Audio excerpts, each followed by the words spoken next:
This video will be sponsored by SBO Digital Marketing. நீங்கள் free டைமில் உங்கள் வீட்டில் இருந்துகிட்டே ஒர்க் பண்ணணும்னு நினைக்கிறீங்களா? இந்த நம்பருக்கு கான்டாக்ட் பண்ணுங்கள். Website link in description, check it. Skip பண்ணாதீங்க, பெரிய தப்பு. தினம் 300 ரூபாய் சம்பாதிக்க அரிய வாய்ப்பு. இன்ஸ்டாகிராம், ஃபேஸ்புக் பயன்படுத்த தெரிந்தால் போதும். Content post and content publishing மூலமா தினம் 300 ரூபாய் சம்பாதிக்கலாம். இந்த வேலை செய்ய 5 நிமிடம் போதும். Work training support, group communication support, all language customer live chat support, முக்கியமா சொந்தமா ஒரு பிசினஸ் ஸ்டார்ட் பண்ற அளவுக்கு உங்களால கற்றுக்கொள்ளவும் முடியும், சம்பாதிக்கவும் முடியும். இந்த வேலை வாய்ப்பு வழங்குவது 5 வருடத்திற்கு மேல ரன் ஆகிட்டு இருக்க நம்ம தமிழ்நாட்டு company school of business organisation private limited. மேலும் விவரங்களுக்கு டிஸ்கிரிப்ஷன்ல கொடுத்திருக்க நம்பருக்கு வாட்ஸ்அப் பண்ணுங்க. வணக்கம் மக்களே, இன்றைக்கி நம்ம சுவையான மாங்காய் ஊறுகாய் எப்படி பண்ணலான்னு பார்த்துடலாம் வாங்க. அதுக்கு ஃபஸ்ட்டு கடுகும் வெந்தயத்தையும் நல்லா வறுத்து உரமாக எடுத்து வச்சுக்கோங்க.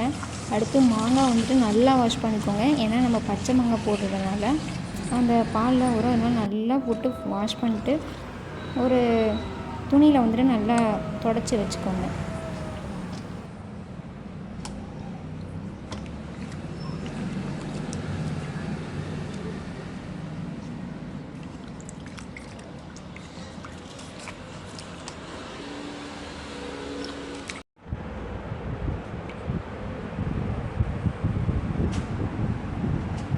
நல்லா சுத்தமாக தண்ணி இல்லாமல் துடைச்சா தான் ஊறுகாய் ரொம்ப நாளைக்கு கெடாமல் இருக்கும். அதுக்காக தான் நம்ம துடைக்கிறது.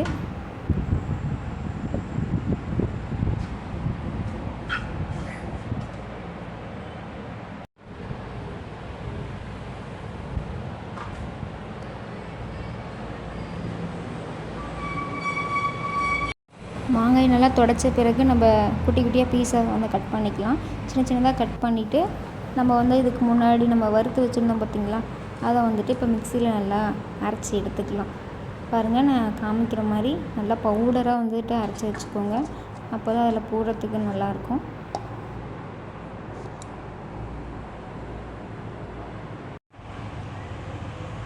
இப்போ எல்லாமே ரெடி பண்ணியாச்சு. அடுப்பை பற்ற வச்சு நம்ம எண்ணெய் ஊற்றிக்கலாம். எண்ணெய் கொஞ்சம் நிறையாவே ஊற்றிக்கோங்க. நம்ம ஊறுகாய் ரொம்ப நாள் ஸ்டோர் பண்ணுறதுனால எண்ணெய் நிறையவே தேவைப்படும். அடுத்து ஒரு 1/4 ஸ்பூன் கடுகு போட்டுக்கோங்க. கடுகு போட்டுட்டு அது நல்லா பொரியட்டும். பொரிஞ்ச பிறகு நம்ம மிளகாத்தூள் அந்த எண்ணெயிலே ஆட் பண்ணணும். அப்போ தான் அந்த கலர் கிடைக்கும் நேச்சுரலாக. நம்ம எந்த ஒரு கலரும் போட தேவையில்லை. நம்ம மிளகாத்தூள் ஆட் பண்ணாலே நல்ல கலர் கிடைக்கும்.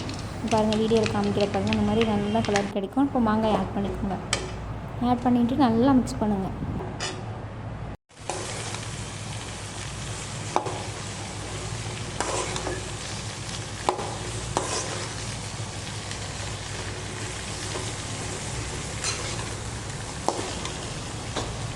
நம்ம மாங்காய் போட்டதுக்கப்புறம் நம்ம அரைச்சி வச்சுருந்தோம் பார்த்திங்களா, அந்த கடுகும் வெந்தயத்தோட பொடியை போட்டு நல்லா கலந்துட்டுக்கோங்க. இப்போயே போட்டுங்க. 5 நிமிஷம் கழிச்சு உடனே போட்டுருங்க. இல்லைன்னா கடைசியாக போட்டோம்னா அது ஒரு மாதிரி இருக்கும்.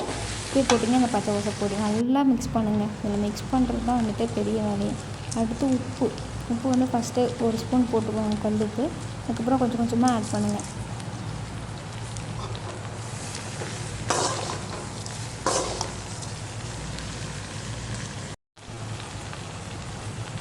மாங்காய் ரொம்ப புளிப்பாக இருந்துச்சுன்னா சர்க்கரை ஆட் பண்ணிக்கோங்க. சர்க்கரை ஆட் பண்ணிக்கிட்டிங்கனாலே அது ஒரு டேஸ்ட் நல்லாயிருக்கும், அந்த உப்பும் புளிப்பும் மிக்ஸ் பண்ண மாதிரி. அவ்வளோதான், நம்மளோட சுவையான மாங்காய் ஊறுகாய் ரெடி ஆகிடுச்சு. நீங்களும் செஞ்சு பாருங்கள், சூப்பராக இருக்கும். ட்ரை பண்ணிவிட்டு எனக்கு கமெண்ட் பண்ணுங்கள். சீரியஸாக சொல்கிறேன், ரொம்ப டேஸ்ட்டாக இருக்கும். ட்ரை பண்ணுங்கள். ஓகே.